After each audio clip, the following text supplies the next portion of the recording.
Alright folks, today I will be shooting the 2011 Bear Attack. This bow is 31 inches axle to axle. It has a 7 1/4 inch brace height. It is IBO rated to 341 feet per second. Bear advertised this bow as the perfect killer, and this year I was fortunate enough to take the largest buck of my life with this bow thus far at 40 yards, and it proved to be just that, the perfect killer.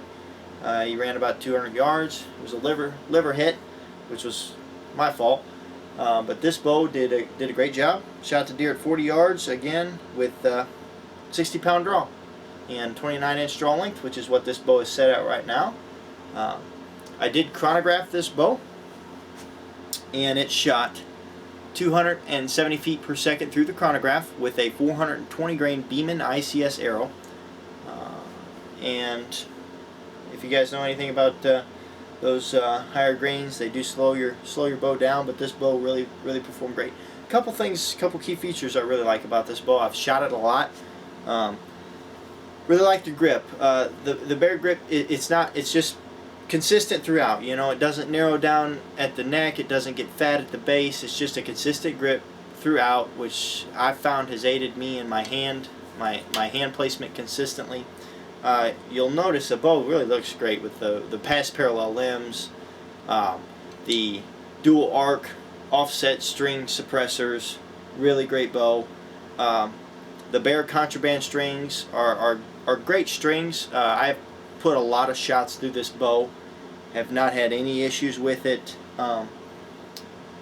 And the contraband strings do stretch a little bit. I will say that about the strings. If you're real serious as an archer, as I am, I'm fixing to get new strings on this bow. You will probably in the first year want to put a new set of strings on this bow. As it stands right now, I started pulling 62 pounds out of this bow. I am pulling 59, 58, 59 now because of the string stretching. But as far as accuracy goes, this bow is second to none. I have shot all kinds of bows. I've owned all kinds of bows. PSC X-Forces. I now own a Hoyt along with this bow. PSC Bow Madness. I've owned a couple Bowtech Guardians, Commander. The Bowtech Commander is 37 inches axle to axle. It is their claim to fame for 3D archery, and this bow is more accurate than that bow. Killed deer with that bow, but this bow is more accurate. At 40 yards, it's nothing to put a group together that is under an inch. I mean, just touching arrows. This bow will do it. It is super forgiving. I am not the best archer, so it has to be forgiving.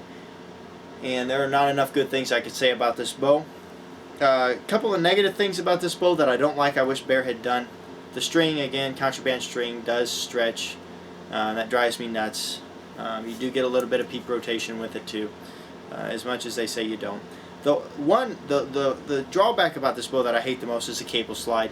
I really wish they had put the 4x4 roller guard on here as they did with the other bows, but they didn't.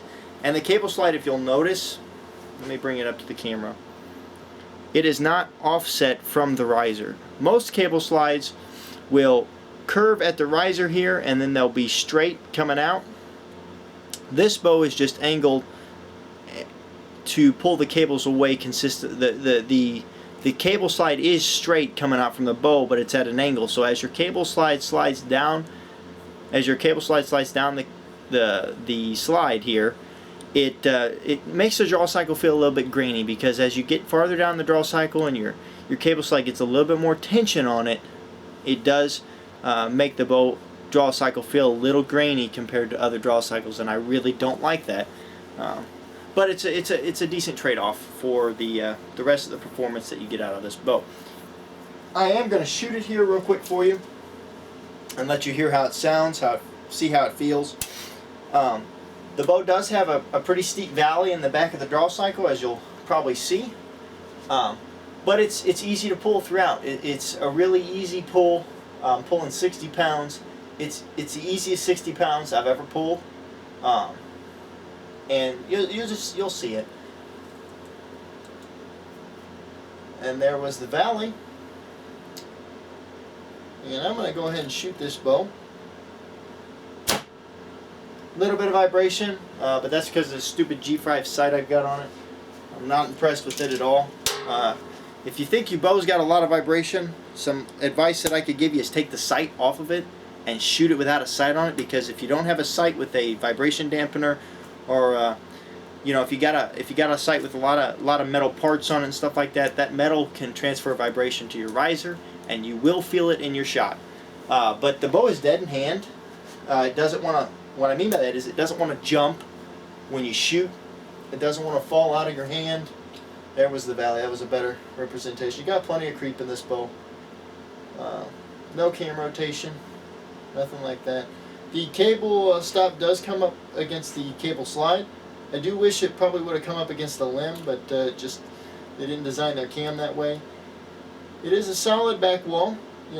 I can't really move any farther on the back wall, which is good. That means at 29 inches it's going to stay there, and I will shoot one more time. Again, this bow's shooting 272 feet per second. Looks awesome, very accurate. If you get a chance, I know these bows go cheap on eBay now. They don't hold their value like a Matthews or a Hoyt. But by gosh, if you can get beyond the name, this is a, if you just got to have the name, more power to you. But I am really impressed with this Fredbear bow. I do think it shoots even better than some of their older models. And I am kind of partial because I did kill my biggest deer with this bow thus far. But it says a lot when I'll actually take the $150 it costs to restring a bow and restring a bow. Because I really do feel like this is a bow for me. It fits me well. I'm a tall, long archer, and this bow is just great. It's great for beginners. It's great for advanced shooters. I've never met somebody that has anything negative to say about this bow. It is always, they're singing the praises of this Fredbear bow, and this was their first real trek into the higher end market of bows. This bow retailed for $750. Bare bow when it first came out, $850 with the package set up. So it was their venture into the realm of the elite per se, and it certainly fits that bill. So anyway, if you're at your bear dealer next time, see if they've got one of these overstocked. They don't make it anymore. Or if you're on eBay, check out a Bear Attack. You will not be disappointed with this bow.